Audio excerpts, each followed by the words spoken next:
to Chris JRS. My name is Chris. So it's November, and that means it is Prematurity Awareness Month. And on November 17th, which is in a few days, it is World Prematurity Day. And that's regarding premature or preterm babies. Now, I'm not an expert or anything in this field, but I do have some experience with it because my son, he was born premature. I'm just going to do a quick story about when he was born, as well as a few things that I didn't know. So Prematurity Awareness Month is just to give awareness about premature babies and or preterm birth, because it's not something you're really planned for, especially if it's your first baby, like in our situation. So I live in Canada, so the healthcare system here in Canada is pretty good. So 8% of babies are born premature, which is about 25,000 babies per year. So every situation is different. Ours wasn't that bad, but yeah, so it is something that can happen. But around the world, premature birth can be life-threatening, so it really depends on the healthcare available. So I'm not going to be giving any kind of expert advice or anything like that because it's not really my field. This is just a quick story about what happened when my son was born. So in January 2018, it's a few days after New Year's, my wife was getting ready for work, and I was just kind of chilling because I was off. And my son, he wasn't due until end of February, so we were not really planning on anything like this to happen. But my wife came into the room in the morning and she said she thinks her water broke. And I was like, all right, I don't think you know what you're talking about, but whatever. So we were both kind of calm about it. Then she came back and was like, yeah, I think something's happening. So we were both still pretty calm. We weren't like freaking out or anything like that. So we decided, like, let's go to the hospital. And luckily we were only like 10 minutes away from the hospital. So we got ready, we just drove over and we went to go see what's up. So we told people at the front, we're like, yeah, we think she's having a baby. We're not sure. They asked us how far along. We said, I think at the time was like 33 weeks. They said, okay, we'll check you out. So they checked her out. They said, yeah, your water did break, but you're not ready yet to have the baby. So they did a little bit back and forth on what they should do, if she should go home or if she should stay. But the final result was she should stay in the hospital until she has a baby. So it right now is about 33 weeks. They want to keep her until at least 37 weeks. So 4 weeks in the hospital. Wasn't the ideal situation, but that was the plan just because they wanted to keep monitoring her. So the first night they transferred her to another hospital. It's not too far away, but just because they didn't have any room in the NICU in case my son was born. So I spent the night there. I had to sleep in a reclining chair that didn't recline unless you put added pressure on it, and anytime you fall asleep, it would just shoot you back up.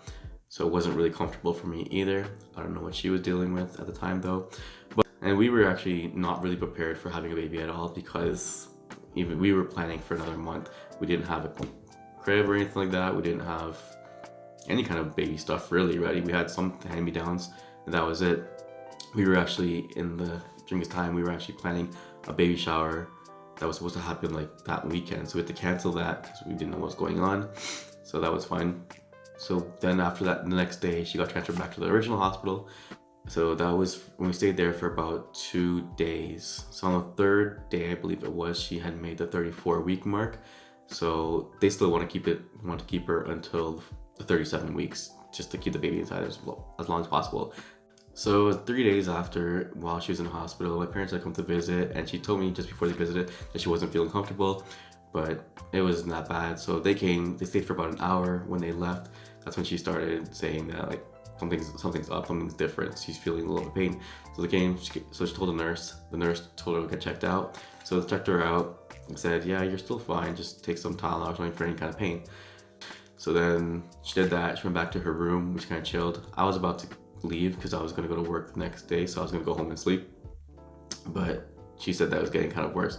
So I stuck around, and then that's when we was kind of noticing that it might be contractions. So I started timing contractions and how far apart they were, and it seemed like it was about every 3 minutes, so that seemed pretty close to me. So I called the nurse and I was like, yeah, I think she's actually having the baby now. So I took her back to the examining room, and then the nurse came in, did the test, and they're like, yeah, you're having a baby. So from the first point from when they checked her the first time, like 40 minutes earlier, to then 40 minutes later, she went like baby ready. I don't know how many centimeters or whatever, but they seemed like it was like right away, like, yeah. So they got a team ready. The doctor that was going to be doing the delivery was in an emergency C-section, so they kind of like try to like hold off until the doctor came in as soon as possible. They were equipped to deliver the baby, but they just wanted the doctor to be there just because it was a premature baby being born. So it only took about an hour and a half or so from the time we got into the room getting checked out there until he was born. And it was about 12:05 a.m. when he came out. And he came out screaming, and he was just over 3 pounds, and he looked like a rat and wasn't cute. I don't think he was that cute at all at the first time I saw him. It was just kind of surreal almost that he was there just so early and so small and just so skinny. So they weighed him, they did all the stuff. I cut the umbilical cord. I did that first. I cut the umbilical cord, then they weighed him, all that stuff. And we didn't really get any time with him right as soon as he was born, just because he was premature. So they kind of rushed him off to another section. So they put the band on him, so the identification band on him right there. And they took him off to the room. And me and my wife kind of looked at each other and we was kind of like, yeah, that just happened. So after about maybe 15-20 minutes or so, they came back and they told me that I could go to take a look at him. So he was in the NICU. He was just under like a heat lamp, and he had wires all over him. Again, he still looked like a rat because he just came out. He started growing on me a little bit. And I went back to tell my wife how he was. Finally, she got fixed up about an hour or something later. She was able to see him. So this is pre-COVID. So all we had to do was just wash your hands when you walked into the NICU. I don't know how it is these days, but I'm sure there's more precaution going on with those babies around just because they're so delicate.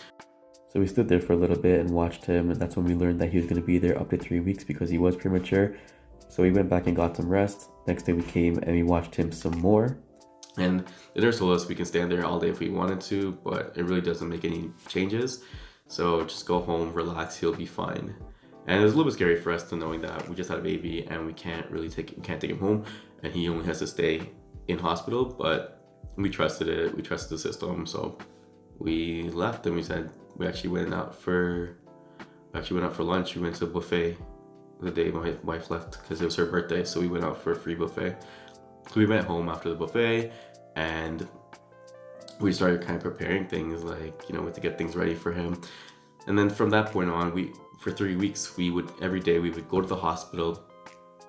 After work, I would go to work. She was on maternity leave, so she started her maternity leave, but she would stay home and she would just kind of do things at home, really kind of just relax, but she didn't have the baby to take care of. So it was kind of good in that situation where she just kind of had 3 weeks to kind of relax in the beginning. I still went to work, and after work, we would both go to the hospital. We would get to hold him and feed him, and we would stay there from about 6 p.m. till about 10 p.m. So we would do 2 feedings. I think at first he would get fed through a tube, but later on he would get fed through a bottle.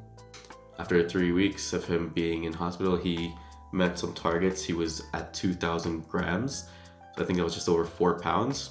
He was still pretty small. He did that, and then we had one night where we stayed in the hospital. Both of us got to stay in hospital with him in a little private room.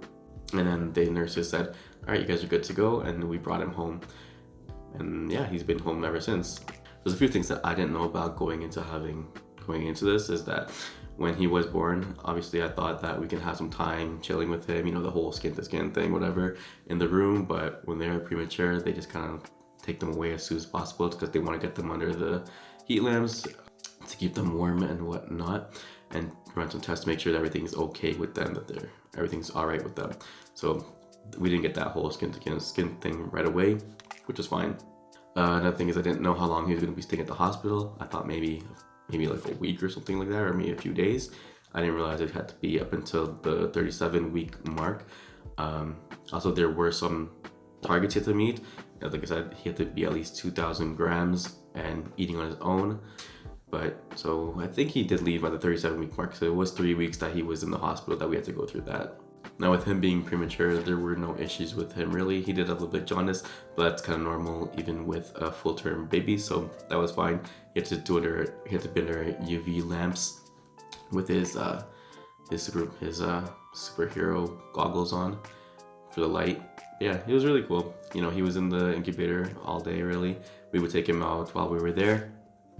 And it was a good experience, something I didn't know, something we didn't learn. And obviously if we do have any more kids, there's a chance that he possibly would be premature as well. At least now we know what to expect. So yeah, so now he's all good. So that was just a quick story on my experience with the premature baby. And again, it's November, so it's Prematurity Awareness Month. So just be aware of it. Alright, I'll end things there. You know you can do everything shipped down below. Leave a comment below. Let me know if you had a preterm baby and what your experience with it was like, or how you dealt with it.